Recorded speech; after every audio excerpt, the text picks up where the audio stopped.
Hey guys, this is Angie with Angie's Beyond the Lecture. Today's video is going to cover direct and indirect relationships. And I have a couple of reasons for putting this out there sort of early in the game with my videos. But before I dive in, I have a couple things here. So this is Kiki again. Let me move my head. There we go. She's getting more likes and views on YouTube, so I thought I'd put her out there. And again, the review sheet that I go over in my videos, that's always on the website. It's linked in the description box. So if you'd like to see it later, maybe follow up on it or use it to go along with the video, go ahead and use it there. And without further ado, actually, I just had a couple things too before I dive in. It's kind of soapboxy. I'm trying not to be soapboxy, but I'll give it my best here. So direct and indirect relationships, they are introduced in typically in ninth grade algebra, Algebra II, and we see them reappear in physics and chemistry. And so they're basically dealing with algebraic equations, and they're useful in chemistry and physics in that we can determine if we increase or decrease a variable, we can determine what happens with another. We can determine if it goes up or down as well. So that's the simple part of it too. And then also, when it comes to advanced lab work that you might do, if you're going to go on and be a biologist or chemist, a lot of labs will ask about troubleshooting. Okay, like for instance, if I had these results in my lab and I want to do a better job next time, what do I do? And a lot of times, not all the time, but a good portion of the time, it has to do with, well, if I increase this quantity, what happens over here on the other side, and vice versa. So I think back to the indirect and direct relationships in math, they're trying to teach you to troubleshoot a little bit. Okay, tell me what happens with this when I do this, okay? And it's at a quantitative level. We're talking about increasing and decreasing quality or quantities, sorry. So anyway, I'm gonna go ahead and jump into the worksheet. And again, follow along with me. All right, okay. So I'll leave myself up there for a while I talk. We have direct and indirect relationships review. I'll go over both definitions and then give you some examples, and then also some examples from chemistry. So the first one we have is a direct relationship. Now, in essence, what that means is we'll have two quantities here, and we'll just use X and Y's for simplicity.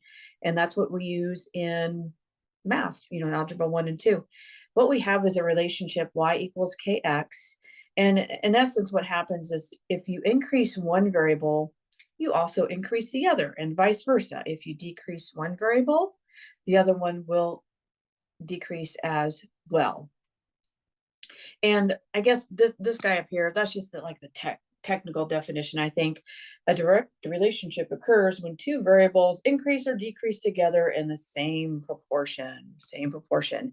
What is that proportion? That is your K. That is your K right there. Okay.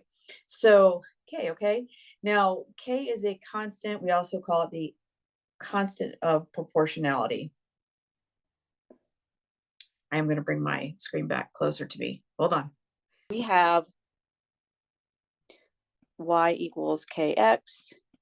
And a lot of times, commonly, you'll see examples. For instance, K has a value of 2. And X has a value of 3. Tell me what my Y is. And this is pretty straightforward. If we say Y equals 2 times 3, we get a value of 6. Now, if we say, for instance, and so our model is Y equals 2 times X, by the way. Sometimes they'll want you to determine the model here. That's just your equation. Now, if I say, all right, if X equals 4, my Y is what? You would just say, all right, well, 2 times 4 is 8. Easy enough, right? And so you should see if we increase 3 to 4, okay, so we originally had 3 over here on the right. I'm going to go ahead and make it 4. So if I increase my X value, I would indeed be increasing my Y value. So it went from 6 up to 8. All right, so hopefully that makes sense. And do note also that your x and y are on opposite sides of the equation. They are on opposite sides of the equation. So we have y on the left-hand side and then x on the other. So that's another way you can tell if there's going to be a direct proportion. You can identify it that way, okay? When you see the k in the middle and you have y and x on the outside, that's a key indicator that you have a direct relationship going on. So an example would be pressure and temperature in a sealed gas container. That's actually a derivative of our ideal gas law. The ideal gas law is PV equals nRT. And Guy Lussac said, okay, well, notice P and T, pressure and temperature, they're on opposite sides. So right away I can tell there is a direct relationship. Now we make the assumption that we're not doing anything with the volume, no changes in volume, no changes in N. So I'll just write off to the side here. V is volume, N is number of moles, that's just amount of gas. R is a gas constant, so we can't really change that. So it should make sense, V and N and R are the same. When I just divide both sides by R, and I'll get N times R over V. I get ahead of myself sometimes. Okay, so for all intents and purposes, we can say NRV, that's constant. We're not changing the volume. We're not putting more moles of gas or taking any moles of gas out of that container. And then R by definition is a constant. So I could almost say, I could say P equals K times T, all right? P equals K times T. And we know, again, if we increase the temperature here, I'll have a likewise increase on the pressure side. And on the flip side, if I decrease temperature, decrease the pressure. That's a classic example of our direct relationships at work. All right. Now, indirect, or we also call it inverse, that is almost the same, slightly different. We're going to have a relationship that says K over X. Sorry, guys. Not times X, divided by X. And we have a situation where when one variable goes up, the other goes down. Okay, one increases, the other decreases. Likewise, if we have a decrease in one variable, the other one will increase as well. So it's flip-flopped, right? If one goes up, the other goes down, okay? And another example would be pressure and volume. That's Boyle's gas law. And we know, so notice these guys are on the same side, right? These guys are on the same side, not on opposite sides like in direct. And if you look at what N, R, and T represent, in this particular system, in Boyle's law, we do assume that the temperature is not going to increase or decrease. It's going to stay the same. And we do make the assumption that we're not going to add or take gas out of this particular gas system. So we have PV equals nRT, and we know N times R times T is just a constant K. Okay, so PV equals K, and if we divide both sides by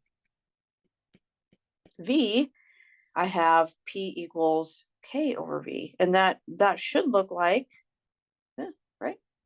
Should be the exact same format, right? So in essence, we have P equals K over V. If we have an increase in volume on the bottom, we will have a decrease in pressure in that system. Likewise, if we have a decrease in volume, we do have an increase in pressure. All right, and you guys, if you haven't studied that already, you will study it extensively and probably have a lab on it in general chemistry.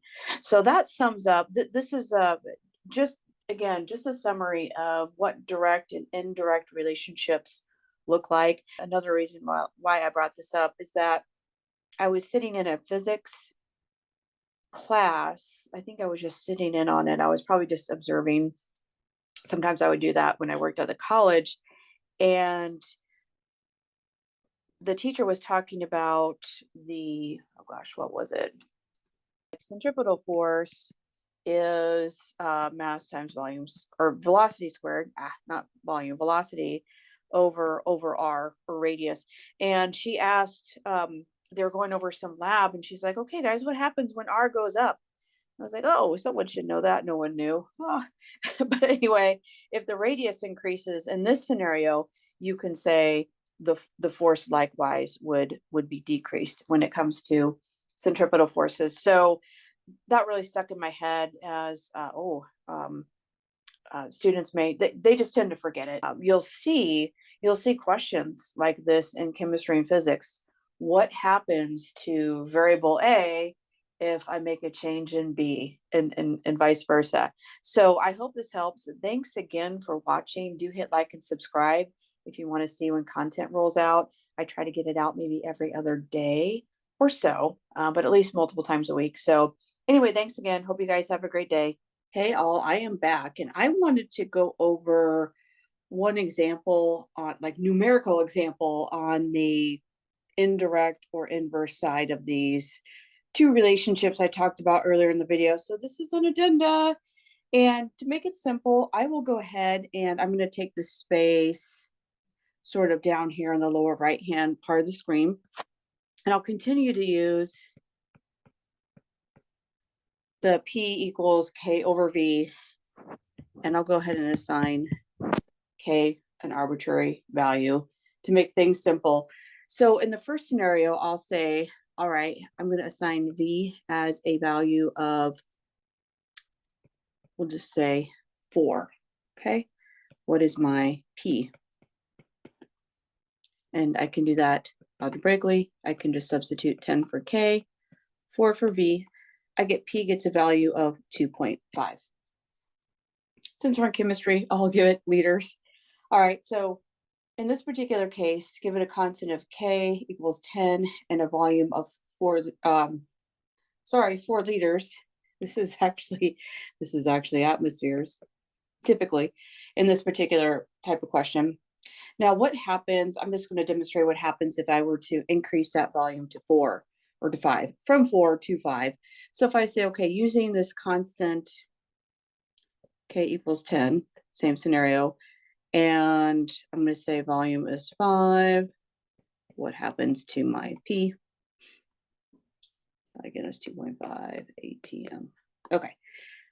All right, so I say P equals 10 over 5, which gives me 2 atmospheres in pressure. So in essence, when I increased the volume, I brought the pressure down from 2.5 to 2 atmospheres. So again, remember, inverse is when you increase one variable, you decrease the other, or vice versa. When you decrease a variable, you increase the other. So thanks again for watching. I will go ahead and add an additional video on an example of each, where you're going to look at problems or questions they might ask on these types of scenarios. Not just gas laws, but I might throw in like something from physics, just so you can get an idea of what problems you might see in your science courses. Thanks again.